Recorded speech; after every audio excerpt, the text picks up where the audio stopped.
જય શ્રી કૃષ્ણ મિત્રો, ચાણક્ય નીતિના 9મા અધ્યાયમાં આપનું સ્વાગત છે.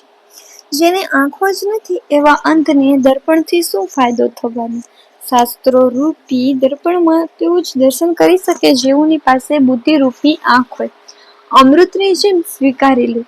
હે વત્સ, જો તું મોક્ષ પામવા ઈચ્છતો હોય તો કામ વાસનાના વિષયોને વિષના જેવા ગણીને ત્યજી દે અને ક્ષમા, વિનમ્રતા, દયા, પવિત્રતા અને સત્યને અમૃતની જેમ સ્વીકારી લે.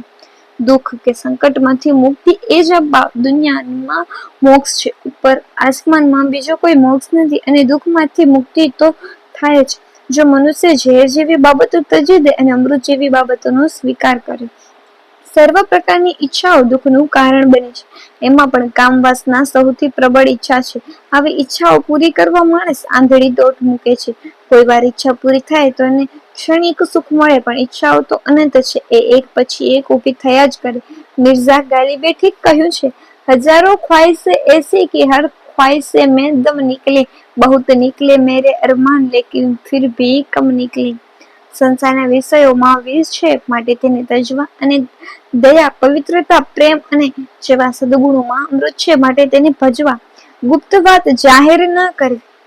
જેવી રીતે રાફડાઓમાં રહેતો સાપ એમાં લય પામે, તેવી જ રીતે દુષ્ટ મનુષ્ય એકબીજાના મર્મ સ્થાનોને જાહેર કરી દે તો તે પણ વિલય પામે છે.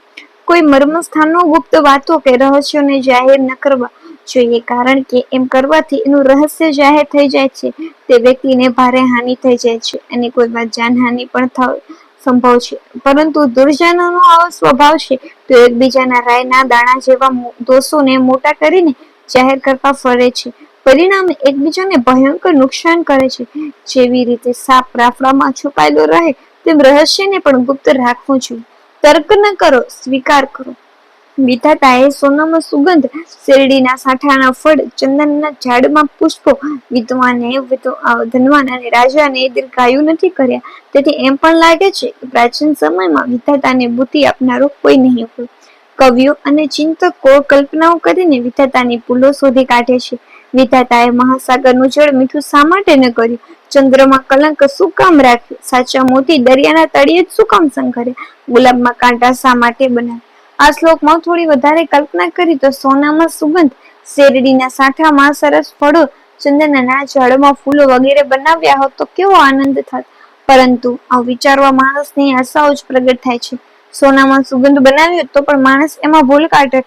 એ એવી કલ્પના કરત કે સોનું ધૂળમાં થાય છે અને એને તૈયાર કરવામાં બહુ મહેનત કરવી પડે છે. એના કરતા સોનાના ઝાડ બનાવ્યા હોત તો કેવું સારું થાત. ઝાડ ઉપર ચડીને સોનાની લગડીઓ તોડી શકાય. વિધાતાએ જે કઈ નિર્ણય કર્યું છે તેઓ તર્ક ન કરતા એનો સ્વીકાર કરવો, એમાં જ માનવ જીવનનું કલ્યાણ છે. વાંક આપણી અલમતીનો છે. બધી ઔષધિઓમાં અમૃત ગળો મુખ્ય છે. બધા સુખોમાં ભોજનનું સુખ મહત્વનું છે.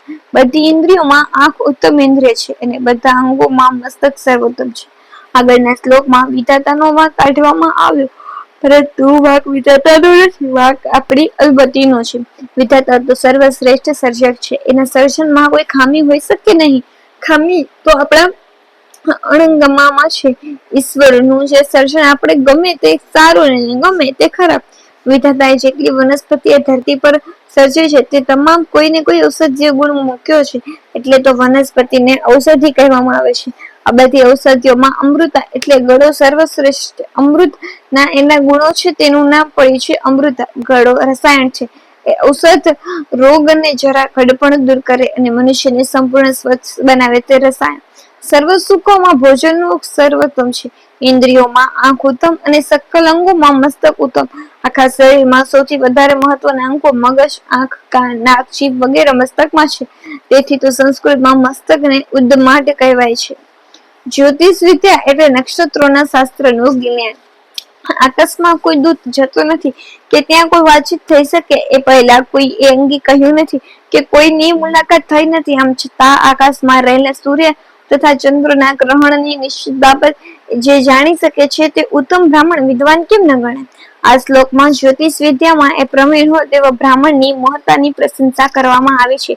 જ્યોતિષ જેને આપણે જોશ કહીએ છીએ તે શબ્દનો સંસ્કૃતમાં અર્થ ગ્રહો અને નક્ષત્રો.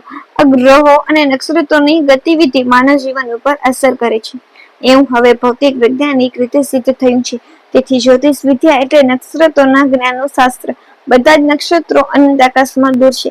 જ્યોતિષી એની પ્રત્યક્ષ માહિતી મેળવવા કોઈ દૂતને ત્યાં મોકલાતો નથી કે નક્ષત્રો સાથે વાતચીત કરી તેનું જ્ઞાન જ્યોતિષીને આપી શકે. આમ છતાં આકાશમાં રહેલા નક્ષત્રો વગર વિશે જાણીને જે બ્રાહ્મણ ગ્રહણનો નિશ્ચિત સમય બતાવી શકે તથા આગાહી કરી શકે તે ખરેખર વંદન અને અભિનંદનના અધિકારી છે. પ્રત્યેક જીવાત્મા અનંત અને અખંડ બ્રહ્માંડનો એક અંશ છે. તેથી એની ચેતના અને ઉર્જા એના જીવન ઉપર અસર થાય છે. એઓને જાગૃત કરવા જરૂરી છે. વિદ્યાર્થી, સેવક, મુસાફર, ભૂખ્યો મનુષ્ય, ભયભીત થયેલ પંડાનો રક્ષક, દ્વારપાળ, આ 7 વ્યક્તિઓ સૂતા હોય તો એને જગાડી દેવા. કોઈ વ્યક્તિ મીઠી ઊંઘ મારતી હોય તો તેને જગાડવી એ પાપ છે, પરંતુ આ નિયમમાં અપવાદ છે. 7 જણ સૂતા હોય તો તેને જગાડવા તેનું હિત છે, એમાં પાપ નથી લાગતું, ઉલટાનું પુણ્ય થાય છે. વિદ્યાર્થી સૂતો હોય તો જગાડવો, અન્યથા એ વિદ્યા પ્રાપ્ત નહીં કરી શકે. સેવકને સેવા કાર્ય કરવા માટે, મુસાફરને યાત્રામાં આગળ વધવા માટે, ભૂખ્યાને ભૂખના દુઃખને ભોજનથી દૂર કરવા, ભયભીતને આશ્વાસન આપવા, ભંડારના રક્ષકને ભંડારનું રક્ષણ કરવા અને દ્વારપાળને ચોકી કરવા માટે જગાડવા જોઈએ. જો આ 7 લોકો સૂતા રહે તો તેઓનું અહિત થાય છે. સૂતા રહેવા દેવામાં જ લાભ. સર્પને, રાજાને, સિંહને, સુવરને, બાળકને, બીજાના પુત્રને તથા મૂર્ખને આ 7 સૂતા હોય ત્યારે તેને જગાડવા નહીં. પરંતુ આગળના શ્લોકોમાં કરતા વિપરીત વાત આ શ્લોકમાં કરી છે. અહીં 7 એવા છે જેને જગાડવાની મુશ્કેલી થાય એટલે સૂતા રહેવા દેવામાં જ લાભ છે.